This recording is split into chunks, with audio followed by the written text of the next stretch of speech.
So our Monday evening is really all about bringing us further in a personal capacity for our business, but overall. And I'm very, very excited because our speaker for tonight, she has a holistic approach when it comes to Herbalife and to life. And this is basically what she appreciates so much. She originally got started on the products long time back, using the products, loving the products, never looked at the business opportunity. Then actually got the opportunity to start as a member because she thought, why not having the products with a discount? But discovering through that, it's so much pleasure basically to help other people to live healthy.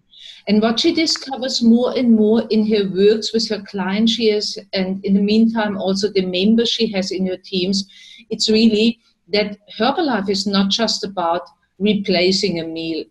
That Herbalife is so much more giving to the body and so much more that people can get from it, that she really urged me and said, Bea, I want to do this call on a Monday evening if you give me the opportunity, because there is so much more what we need to understand about how nutrition has an impact on our mindset. And I'm really grateful because she is not just a single mom and is looking well after her son.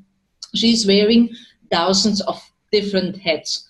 And within these different hats she is wearing, meaning she works in different capacities, that she also puts so much passion and love into her Herbalife business, into her clients and members. It's really mind-boggling. But this shows really what she's doing. She's doing with passion, or she does not do it at all. This is just her personality. She is, in the meantime, because of her passion and looking well after customers and building a team, qualified on the level of a supervisor, on her way to Active Super, and I know on her way to Paris. And she is really working hard on helping lots and lots of customers and even team colleagues not being in her organization. She gives her personal emotional support. So please welcome with me here on our webinar stage, our international supervisor from Milnerton, Taryn Little. Woohoo! Yay! Everybody can clap with me. Yay! Taryn, over to you. Thank you, Bea. Your introductions always want to make me cry. Hey, I thought before we get into, you can hear me fine? We okay with the sound? Good. I thought before we get into the content, before we get into what's happening, Taryn, I can hear you not very well, and I don't know how the others feel about it. What I do now is I call you quickly on your telephone line and put you on loudspeaker before you start fully, and we miss the most what you have to say. There we go, calling you.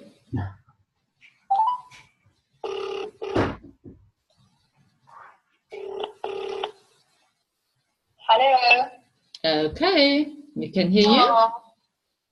What happened? I was counting on the normal sound. Okay, so I thought before we get into the content, I do some food for thought. Monday has always been given a very bad reputation. In fact, on a Sunday evening, people become severely depressed and they become very anxious in anticipation of Monday actually going to be a bad day. Monday's been labeled a blue Monday. It's been labeled with depression, and nothing good, according to most people, happen on a Monday. So they've already decided what Monday is going to be like. And for a long time, I also fell into that trap where I got very, very sad on a Sunday evening. So part of my personal development was to really take my power back from Monday and not allow Monday to control me, because Monday is really just another day of the week. How Monday turns out is dependent on us. So I thought, let's take our Monday back, and Monday for me now is a reflective time where I look back on the week and say, what did I do well? What did I not do so well? How can I do better? So it's Monday, get up and create something amazing this week. That's my little bit of food for thought before we start. And we can go to the next slide, Bea, please.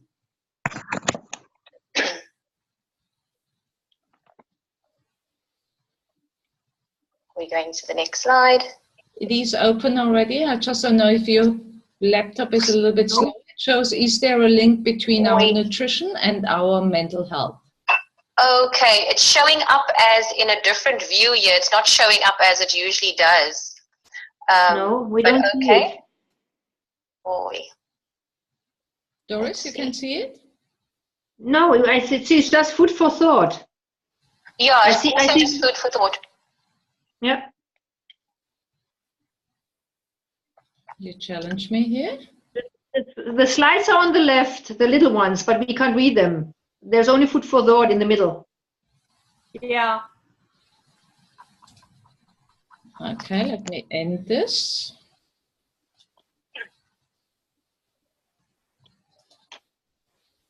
I start again to share my screen. I'll bring it up again. That's the wrong one.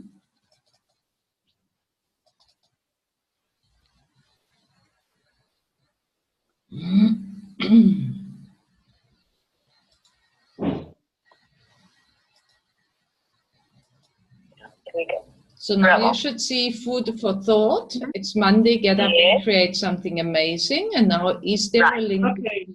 Yeah. Here we go. Here we go. Okay. Super. All right. Karen?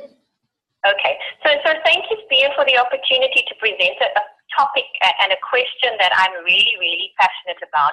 I joined Herbalife for a few reasons, but one of the reasons was they focus on nutrition. So I'm really passionate about mental health, and I'm really passionate about nutrition. And so I've been delving deeper and deeper into this question, is there a link between our nutrition and our mental health? And that's what we're going to explore tonight. So mental health, when you think of mental health, what do you think of? What comes to mind in your mind when you think of mental health?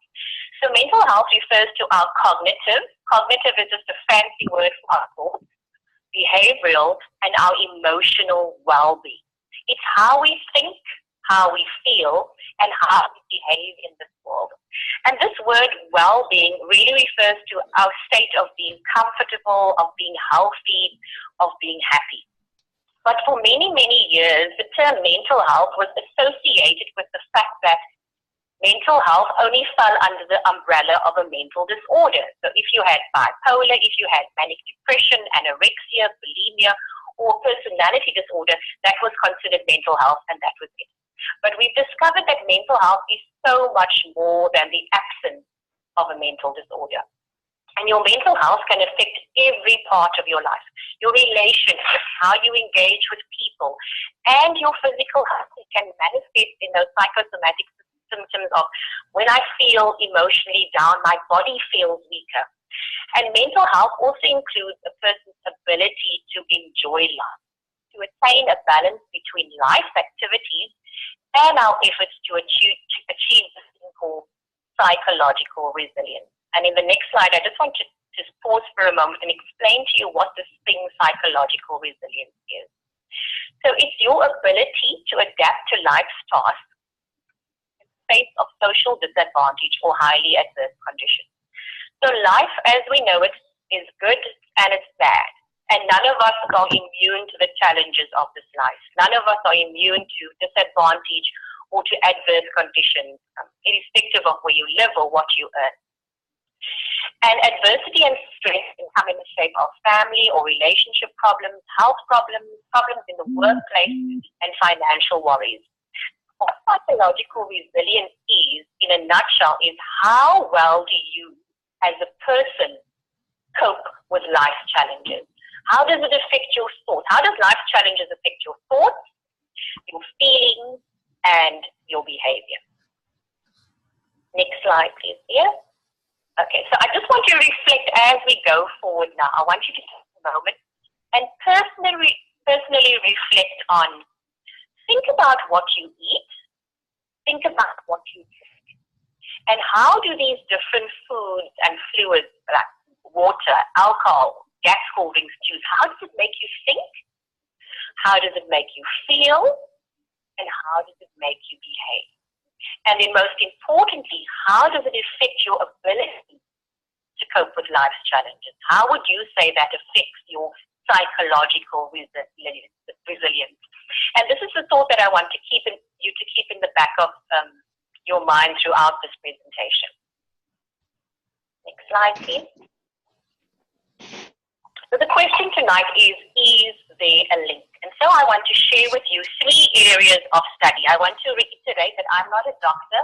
I'm just someone in psychology who's extremely passionate, and I've done my homework. So there's 3 areas that I've learned from: experiential learning, which is from my own learning; observational learning, what I've observed. Then I've studied some of the research on this topic. So what does the research say? It says that good nutrition is essential for our mental health. It says that our mental health may be influenced by our dietary factors. So what they're saying is that our mental health is affected by what we eat and what we drink. And in the mental health profession, the role of nutrition has been the most under-recognized factor. Just like with medical health, medical professions, there's a tendency to just want to prescribe a tablet or label you with depression. The role of nutrition has not been completely looked at and how it influences our mental health. So the body of evidence that proves the link between mental health and nutrition is growing at a very, very rapid pace. And we in the mental health world, we can no longer ignore this link. It's a link that really, really excites me. And evidence suggests that food plays a very, very important role in the development, in the management and prevention of certain mental health problems such as depression, schizophrenia, ADHD, and Alzheimer's disease. So the body of evidence is becoming stronger and stronger. Next slide, please, Mia. It says, and this is very interesting, that 2/3 of people who are reporting daily mental health problems, who do not report, are eating fresh fruit every day, compared to those who do not report daily mental health problems. And those who report some level of mental health problems also eat fewer healthy foods such as fruit and veg and organic meals, and more unhealthy foods such as the chips, the crisps, the chocolates, and so there is a distinct comparison in how people's well-being dependent on the difference in their diet. And what their research is saying is that a balanced food and feelings of well-being can be protected by ensuring that our diet provides adequate amounts of complex carbs, essential fats, amino acids, vitamins, minerals, and water. I'm going to take a moment quickly to look at each of these in the next slide.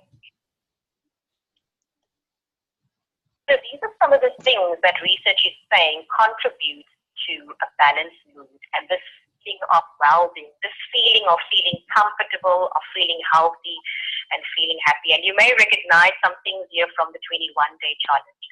And some of it is the complex carbohydrates, such as your oatmeal and your brown rice and your lentils, as opposed to the simple carbohydrate, which is your refined sugar and your pastries and your cake. And it's the simple carbohydrate that contributes to overeating and breaks down quickly and causes that blood sugar level spike where you have that roller coaster of feeling that up and down.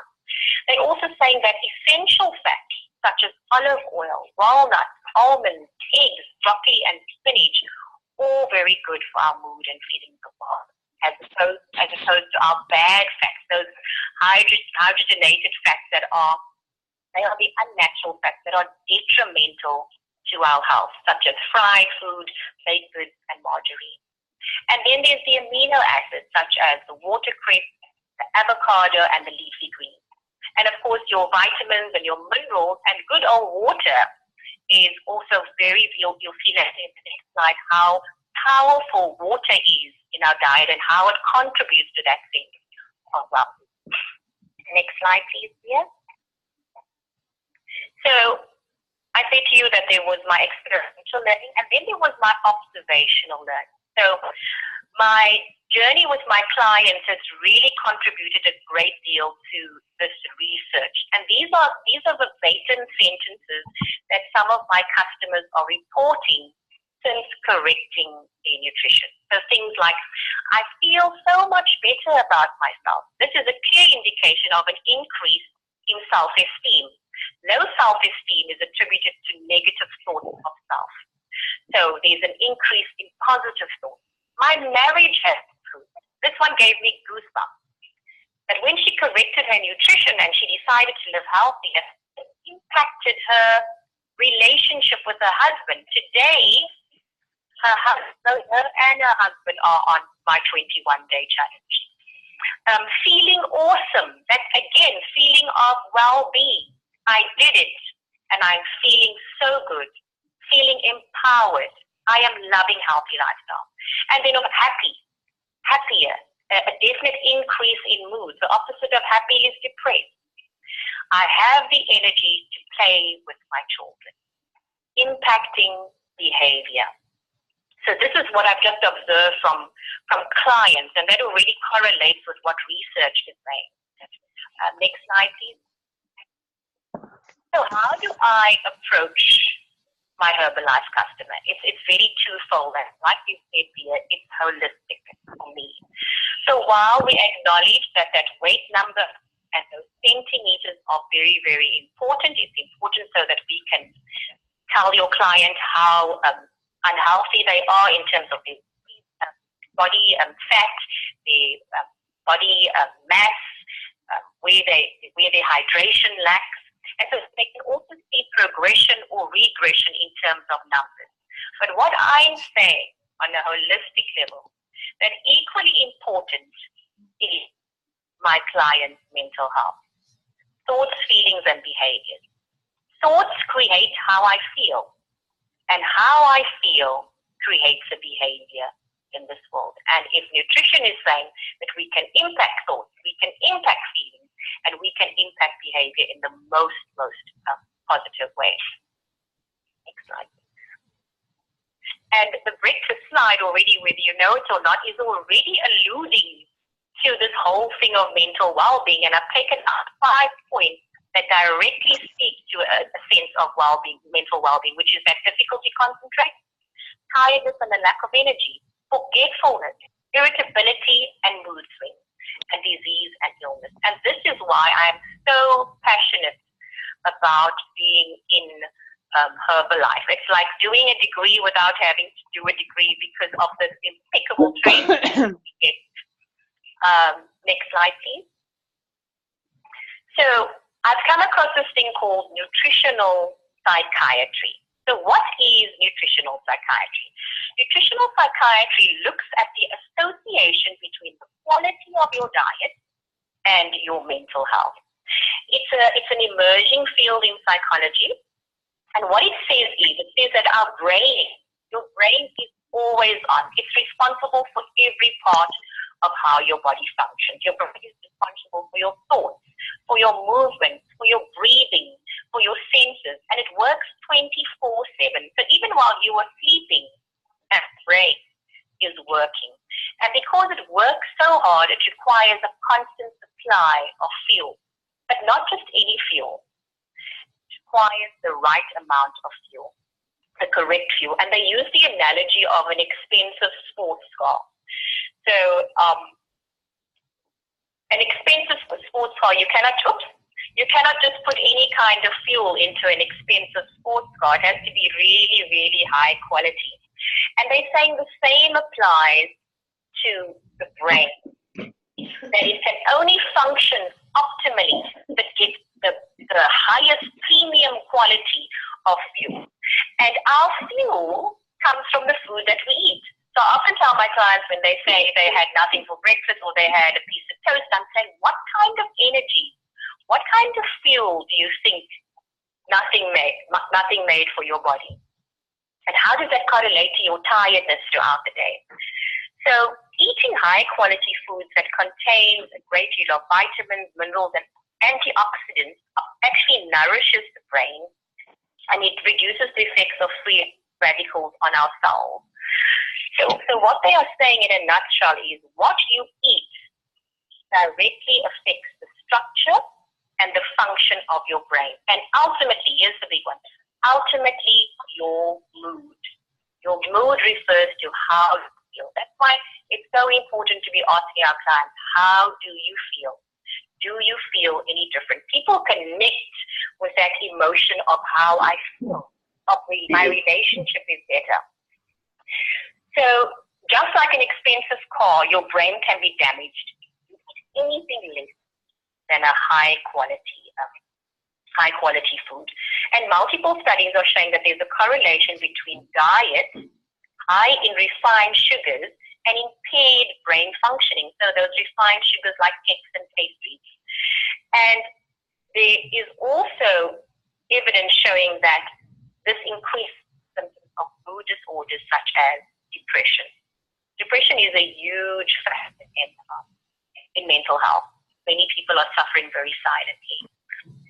Next slide, Bia. So I didn't want to go too much into that because of time, but there is a link that you can go to in your read more up onto this. It is fascinating. It is absolutely fascinating. Next slide.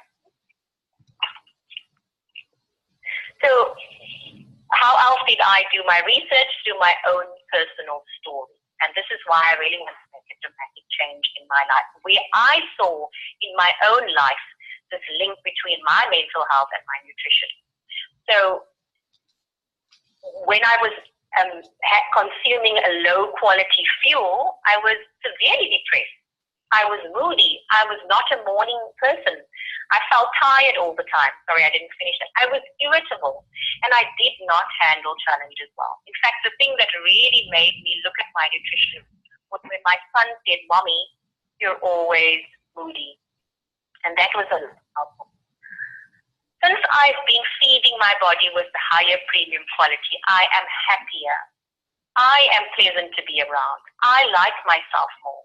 I wake energized. I work out in the morning. I used to work out at 5, 6, 7 in the evening. I now see challenges as an opportunity to grow, not as something that is depressing for me. So I've seen this link in my own life as well.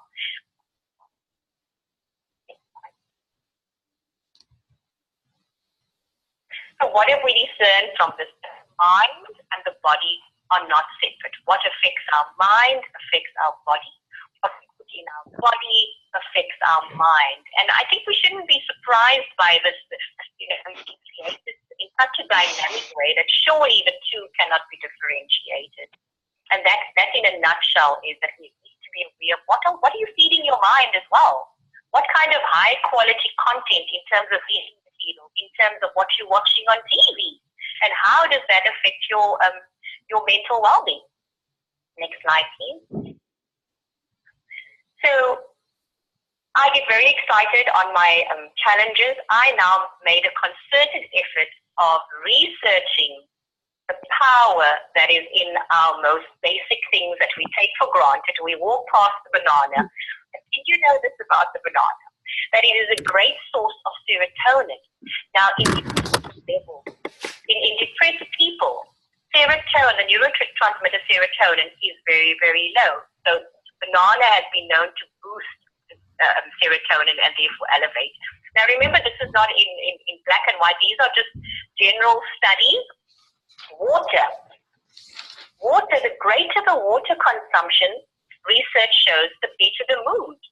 Tension, depression, and confusion scores went down when water intake went up. I've seen this in my own life as well. Increases energy and reduces fatigue. Next slide, please. Chocolate. So occasionally I still like some chocolate, okay? But instead of the milk chocolate, which is that simple refined sugar, dark chocolate is one of nature's superfoods. Did you know that? It apparently boosts cognitive functioning, our thoughts, and it boosts focus and memory. So I'm not saying have an entire plan, but it is perfectly okay to have a little block. And the purer the chocolate, the better. And what I'm realizing is that the closer food is to its original form, that it hasn't been processed to refine, that's where the quality and that's where the high premium fuel lies. Next slide, please. If I may fill in here quickly, we have in our Thermogetics Complete tablets cacao for exactly that reason. Yes, you're right. Rabo. Okay. And then good old pumpkin seed. And it's the most, the most things that appear so insignificant that carry so much power. So pumpkin seeds has omega-3 fatty acids known for their role in improving mental health. It aids in memory and also supports healthy brain function. And then it also has a calming effect. Chia seeds is one of nature's superfoods. Increases energy, reduces the risk of obesity. So this is what I'm sharing with my clients. I'm sharing the power of what is in nutrition, those things that they're walking by and pick up. And so my most popular shake is the vanilla shake recipe, where I soak pumpkin seeds, oats, and chia seeds in milk overnight, and I blend that into my vanilla shake. Next slide, please. So the evidence is in favor, but to answer the question that we asked tonight, is there a link? The evidence is saying that there is an absolute link between nutrition and mental health.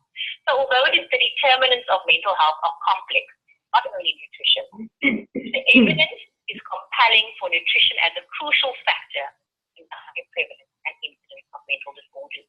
So much that it suggests that diet is as important to psychiatry as to cardiology, which is heart, endocrinology, which is responsible for our heart, and gastroenterology, which deals with disorder of the stomach.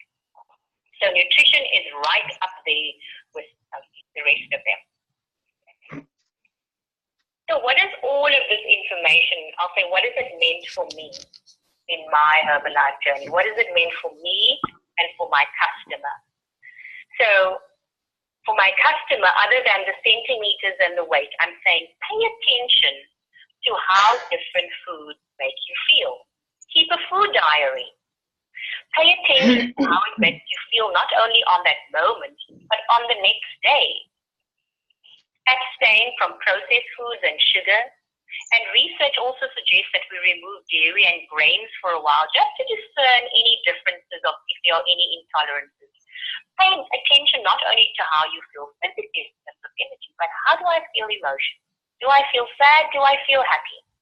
And then slowly reintroduce foods and see how much better or worse you feel. So this is a very significant component for me in my relationship with my clients. This evening I have someone who started on the 6-day challenge. He started today, and I said, how do you feel? And his response was, I am most excited about my energy. So already one day, this is a 24-year-old boy who was diagnosed as being diabetic. Very exciting. Okay, last slide here. There's this wonderful quote that says, the food we eat can either be the safest and most powerful form of medicine, or it can be the slowest form of poison.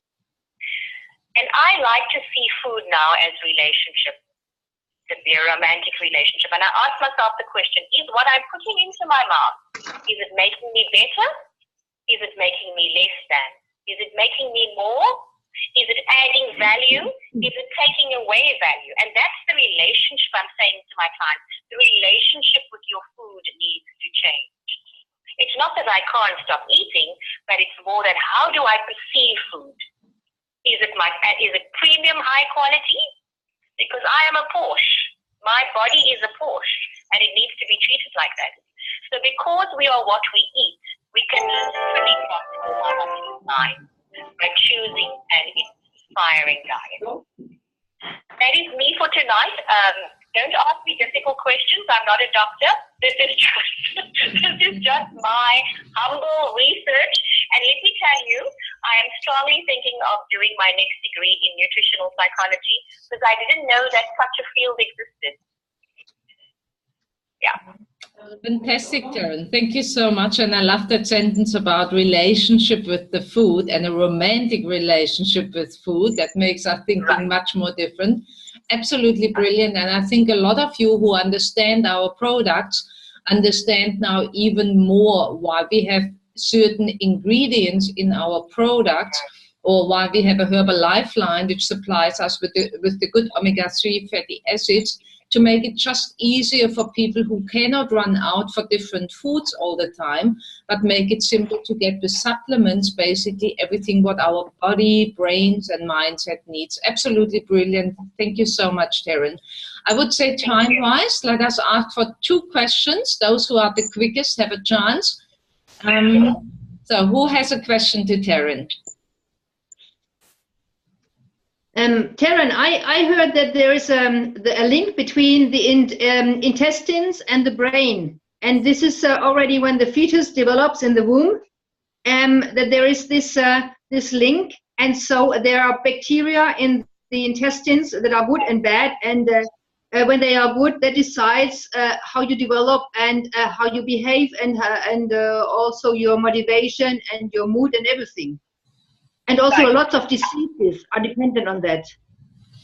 Absolutely. And what we are saying is that nutrition starts in the womb already. That the mother needs to be educated. I remember what my gynecologist said, go and eat lots of fish for the development of the brain, because that's where it starts. And there's a whole lot of research done on bad nutrition and how that affects your baby and your child in later life. Yeah, okay, good. So that's okay. Good. Thank you. Again, that's interesting that you were taught to eat more fish. In these days, actually, the scientists often tell us more omega-3 fatty acids. This was the reason, basically, why you should eat more fish.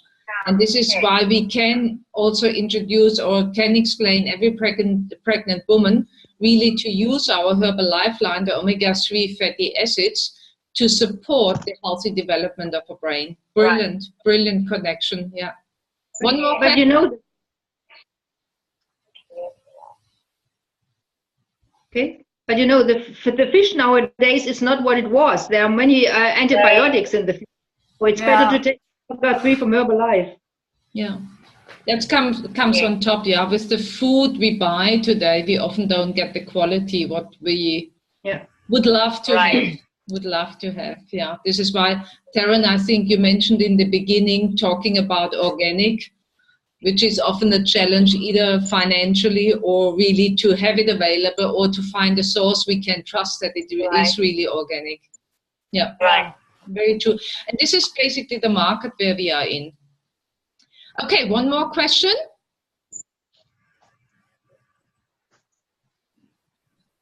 Everybody is silent and so impressed, Taryn. Then it's just up to us. No, I have one question. No, you were very good. Then it's just up to us to say a big thank you to Taryn.